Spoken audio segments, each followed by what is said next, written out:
jury de lycéennes et de lycéens qui le décernent. Ils étaient 10 à délibérer cet après-midi même. 2 d'entre eux vont monter sur scène pour dévoiler le nom du lauréat ou de la lauréate. C'est Kalissa et Ilan qui sont accompagnés de Bertie de Labroise, conseillère livre et lecture à la Direction générale de l'enseignement scolaire du ministère de l'Éducation nationale. Où sont-ils? On peut sur scène.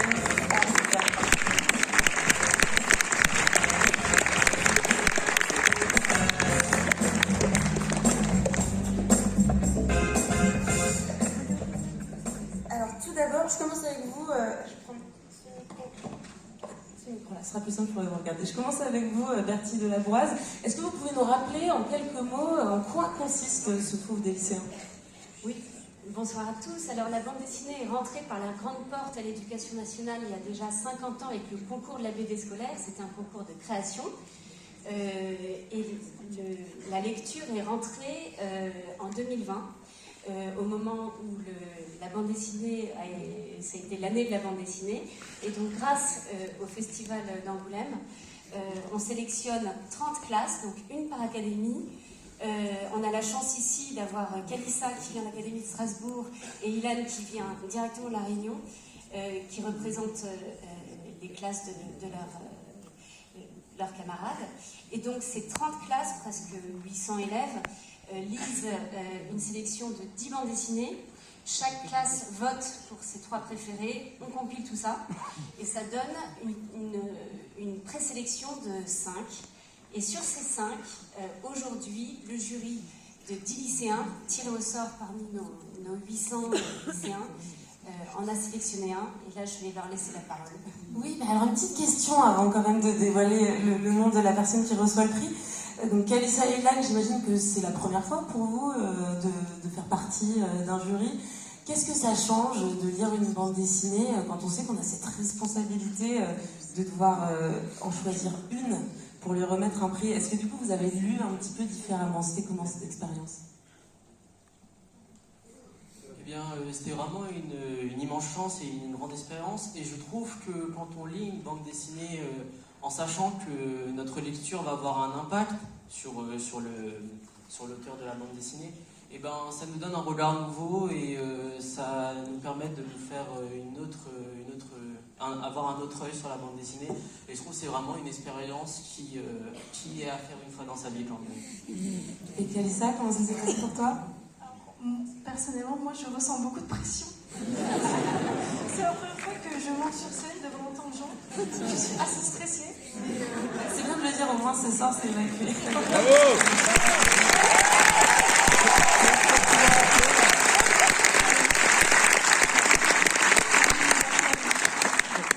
Franchement, c'est une expérience incroyable et c'est assez exceptionnel. Je ne sais pas si j'aurai l'occasion de parler devant autant de gens plusieurs fois dans ma vie. En tout cas, j'espère bien. Eh bien, je ne sais pas si tu auras plusieurs fois l'occasion d'annoncer le nom du lauréat ou de la lauréate d'un prix à Angoulême, mais c'est le moment, ça y est. Ah oui, non, j'ai oublié d'abord, avant d'annoncer le nom, excusez-moi, il faut que je rappelle les 10 livres qui étaient sélectionnés. Alors, on suspend ce moment. Donc, je suis désolée, pardon, on se perd un petit peu, trop d'émotions sur cette scène. Je recommence. Astranova de Lisa Blumet.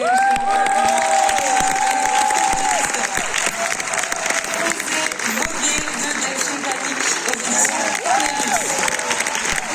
Il y avait Des mots à dire de Béatrice Lema chez Sarah Lacan. Erika de Peggy Adam chez Actaville. L'illusion magnifique, livre 1 à lire en 1938 d'Alessandro Cotta chez Gallimard. Jumelles, tome 1 et 2 de Florence Dupré-Latour chez Gargo. Mary Payne de Lola Lorente chez Actes Sud BD. Océan Express de François Hérol chez l'Association. Les oiseaux de papier de Mana Neyestani aux éditions Isabella. Et enfin, le visage de Paville de Jérémy aux éditions 2024. Voilà, maintenant c'est le vrai moment. Du coup, c'est l'heure d'annoncer le grand gagnant. Alors, le grand gagnant, c'est Jérémy Perraudot.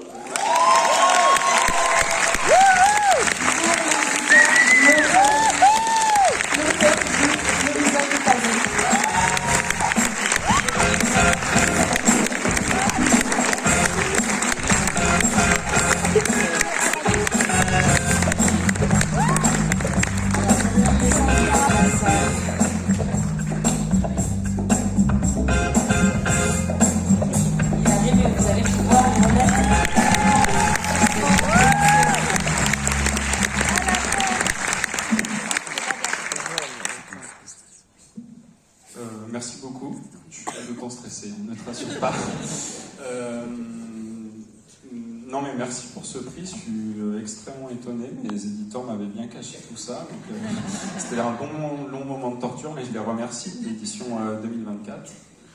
Et je suis ravi d'être honoré de ce prix, surtout par les lycéens, parce que je suis lecteur de BD et j'ai découvert un nombre incalculé de BD à mon CDI, de mon collège, de mes lycées. Du coup, je suis ravi que mon histoire ait pu vous plaire. Et c'est vrai que quand on imagine un récit, on n'imagine pas du tout le public. Et de savoir que ça touche la jeunesse, c'est très agréable. C'est une belle année pour vous, Jérémy, puisque déjà une exposition au festival, ligne de départ. Maintenant, ce Fauve des lycéens, ça se passe plutôt bien, 2024 ? Ça se passe bien, ouais, on est fin janvier, j'espère que ça va continuer comme ça.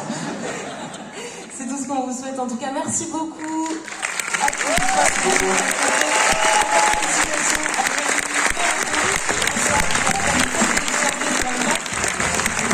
Et à nouveau, bravo aux représentants des lycéens pour leur travail et pour le courage qu'ils ont essentiellement.